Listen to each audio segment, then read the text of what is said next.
একটা গবেষণায় আসছে যে আমাদের ঢাকা শহরে 12% মানুষের সাইনাসাইটিসে ভুগছে, এবং এটা হচ্ছে শুধু হাসপাতালের একটা রিপোর্ট। যদি সাইনাসাইটিসের পরীক্ষা করতে চান তাহলে আপনি দেখবেন যে আপনার আরো বেশি।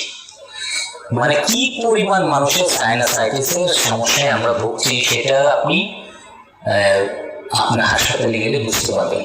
এবং হাসপাতালে গেলে দেখতে পাবেন যে মানুষের নাক বন্ধ, ঘুমাতে পারছে না, একটা নাক বন্ধ তো আরেকটা নাক বন্ধ, তারপর শ্বাস নিতে পারছেন না, শ্বাসের জন্য তার কষ্ট হচ্ছে, কষ্ট করার জন্য সে লাংকের ডাক্তারের কাছে গেছে, লাংকের ডাক্তারের ওষুধ খেয়ে কিন্তু তার এই ব্যথা এবং শ্বাসকষ্ট কমছে না। এইরকম যাদের পরিস্থিতি আছে তাদেরকে আমি খুব ছোট্ট করে আমি কিভাবে আত্মবিশ্বাস করবেন সেটা আমি শিখিয়ে দিচ্ছি, এবং এটা নিজে নিজে করতে পারবেন। এবং প্রতিদিন যদি আপনারা নিয়মিত ভাবে করেন তাহলে আমি নিশ্চিতভাবে